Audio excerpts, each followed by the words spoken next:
Last મારે જે વાત કરવી છે એ એક એવું પુસ્તક છે જે દરેક વિદ્યાર્થીએ એટલીસ્ટ એનો સાર ખબર હોવી જોઈએ, અને એ પુસ્તક છે 4 એગ્રીમેન્ટ્સ, 4 સંકલ્પો જે દરેક વિદ્યાર્થીએ, દરેક વ્યક્તિએ પોતાના જીવનમાં લેવા જોઈએ જીવનની પરીક્ષામાં સફળ થવા માટે. અને એમાં પહેલો સંકલ્પ છે બી ઇમ્પેકેબલ વિથ યોર વર્ડ્સ.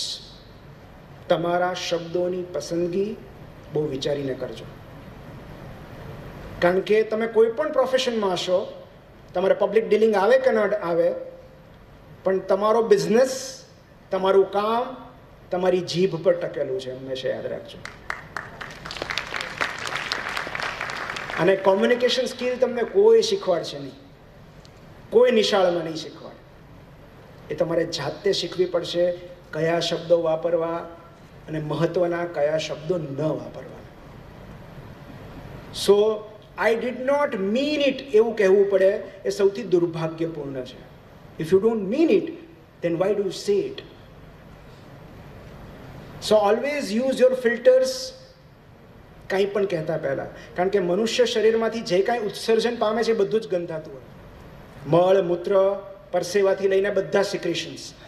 માનવ શરીરમાંથી નીકળતી એક જ વસ્તુ સુગંધીદાર હોઈ શકે છે, અને એ છે શબ્દો.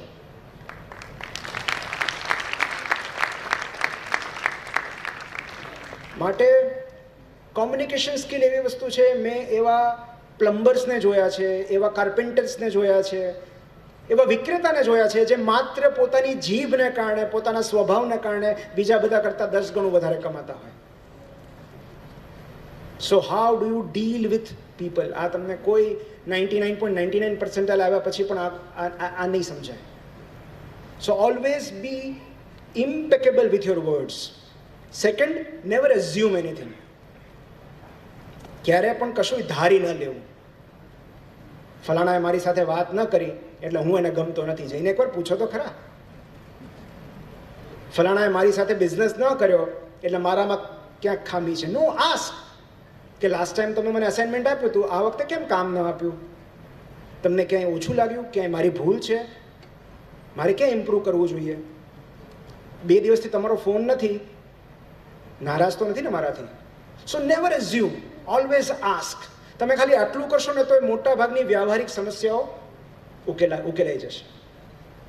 ત્રીજું, નેવર ટેક એનીથિંગ પર્સનલી. કંઈ પણ વ્યક્તિગત રીતે નહીં લઈ લેવાનું. કોઈ તમારું મોઢું તોડી લે કે કોઈ રસ્તામાં ટ્રાફિક, ઘણી વાર સુરતમાં તો એવું ન થાય, આમ જરીક અડી ગયું હોય ને કેટલાક લોકો બાયો ચડાવીને જ નીકળતા હોય તલવાર લઈને કે આજ તો લડી જ લેવું છે એમ. એટલે ઝઘડો કરવાના ઈરાદાથી જ ઘરેથી નીકળ્યા હોય, ક્યાંકનું ફ્રસ્ટ્રેશન ક્યાંક ઠાલવે. સો આવું બધે બનતું હોય છે. If somebody behaves badly with you, કોઈ મિસબિહેવ કરે છે, તો it is not about you, it is about them. એમનો દિવસ ખરાબ છે, એમનો મૂડ ખરાબ છે, એમનું સ્વાસ્થ્ય ખરાબ છે, એમને લાઈફમાં પ્રોબ્લેમ્સ છે. ટેડ ટોક પર એક બહુ સરસ, યુટ્યુબ પર એક બહુ સરસ ટેડ ટોક છે આ જ વિષયની, નેવર ટેક એનીથિંગ પર્સનલી. એક ફૂટબોલનો રેફરી છે, એ આ ટોક આપી રહ્યો છે. ફૂટબોલનો રેફરી, મતલબ કેટલી બધી ગાળો ખાતો હશે કે તને આવડતું નથી. ઘણી વાર ક્રિકેટર્સ નથી કહેતા અમ્પાયરને કે બીજું પ્રોફેશન લઈ લો આનો આવડતું હોય તો. સો કારણ કે એ પોતે પ્રેશરમાં છે અત્યારે, પ્લેયર પોતે પ્રેશરમાં છે, એનો ગોલ નથી થતો. It is not about you. તમે ખરાબ જજમેન્ટ આપ્યું છે એવું નથી. એ જીતી નથી શકતા એટલે તમારા ઉપર અકળામણ ઠાલવે છે. And this is true everywhere. તમારા સાહેબ ગુસ્સે થઈ જાય તો ઘરેથી ક્યાંક પ્રોબ્લેમ હશે. Isn't it? It is not about you, it is always about them. કારણ કે જે વ્યક્તિ પોતે સુખી છે, પોતે ખુશ છે, પોતે પ્રસન્ન છે, પોતે મોજમાં છે, એ તમારી સાથે દુર્વ્યવહાર શું કામ કરે? તો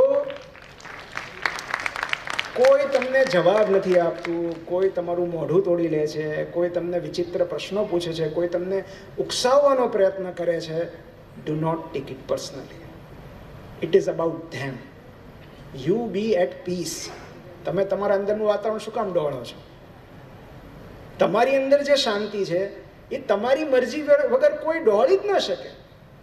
હું તમને 5 શબ્દો કહું છું, એ તમે સ્વીકારો તો તમને કંઈ પ્રોબ્લેમ થાય ને. તમે મને જાપાનીઝ કે ગમે લેંગ્વેજમાં કહો, મને ખબર જ નહીં પડે.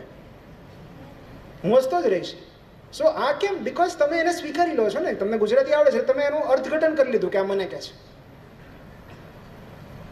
સો do not take anything personally ક્યારે પણ. ઇટ ઇઝ ઓલ અબાઉટ, હા તમે સ્પષ્ટતા ચોક્કસ કરો, પણ યુઝ્યુઅલી અન્ય લોકો તમારી સાથે જે વર્તન કરે છે એનાથી તમારું મૂલ્ય ક્યારેય નક્કી ન કરતા, કારણ કે એમનું વર્તન એમની કેળવણી બતાવે છે, તમારું મૂલ્ય નહીં.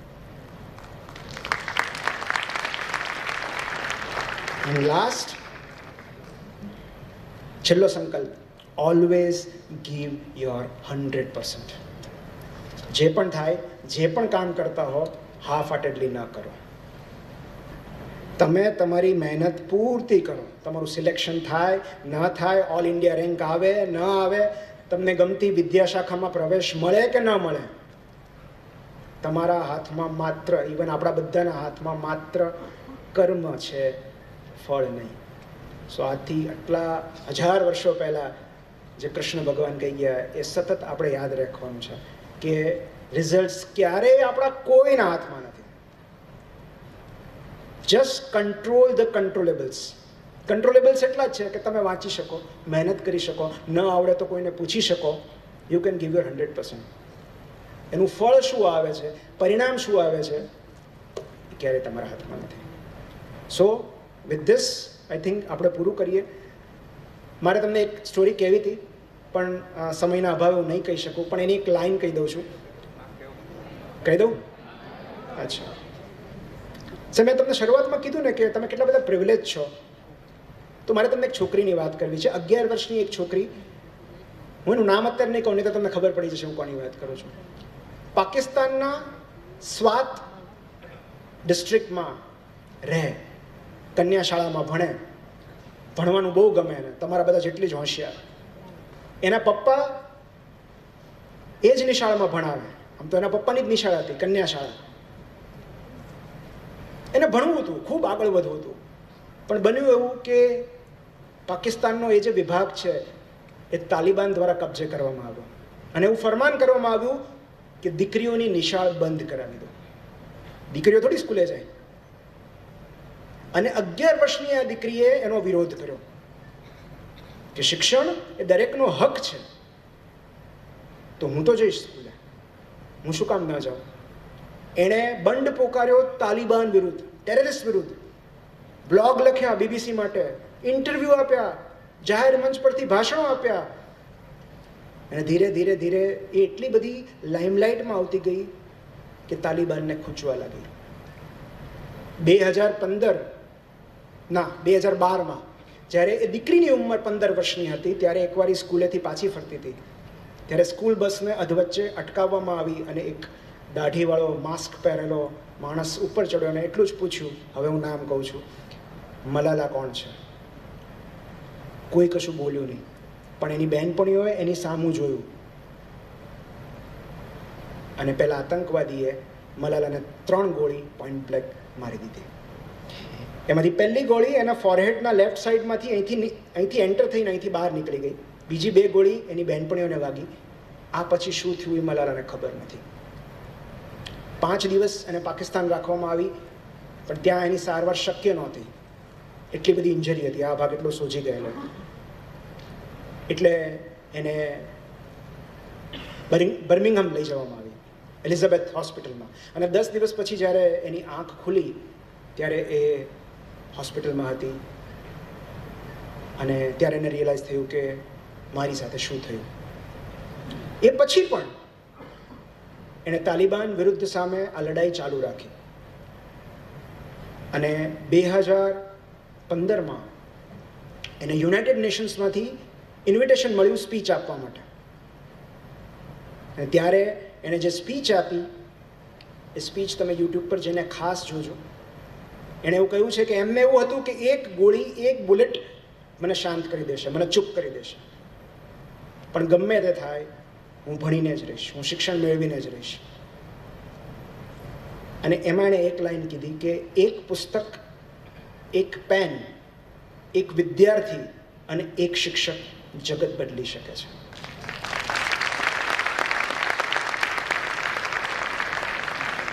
ત્યારબાદ એની આત્મકથાનું પુસ્તક આવ્યું જે બેસ્ટ સેલર થયું, આઈ એમ મલાલા, હું મલાલા છું. અને સૌથી નાની વયે શાંતિ માટેનું નોબેલ પુરસ્કાર મેળવનાર છોકરી એટલે મલાલા યુસુફઝાઈ. તો જે છોકરી શિક્ષણ મેળવવા માટે ગોળી ખાઈ શકે છે, બંદૂક નહીં હો, ટેબ્લેટ નહીં, એની સરખામણીમાં હવે એણે એક આખું NGO ઊભું કર્યું છે, ઓનલાઈન એક સંસ્થા ચલાવે છે કે દુનિયાભરમાં જેટલા બાળકો શિક્ષણથી વંચિત છે એમને માટે એક ઝુંબેશ છેડી છે, એક અભિયાન ચલાવ્યું છે. તમે ઓનલાઈન એને ફંડ મોકલી શકો છો. ઇન્ટરનેશનલ ફિગર છે મલાલા. હવે શિક્ષણ માટેનું જુનૂન ખાલી બસ. તમે ખાલી મલાલા યુસુફઝાઈ સર્ચ કરજો અને એટલા બધા ઓપ્શન આપશે કે તમે કન્ફ્યુઝ થઈ જશો કે શું જોવું, પહેલાં મારે શું વાંચવું. પણ જો એના વિશે જાણવું હોય તો એની આત્મકથાનું પુસ્તક આઈ એમ મલાલા, જેના પરથી મૂવી પણ બન્યું, ગુજરાતીમાં પણ હવે એનું ભાવાનુવાદ અવેલેબલ છે, હું મલાલા છું એવું પુસ્તક છે.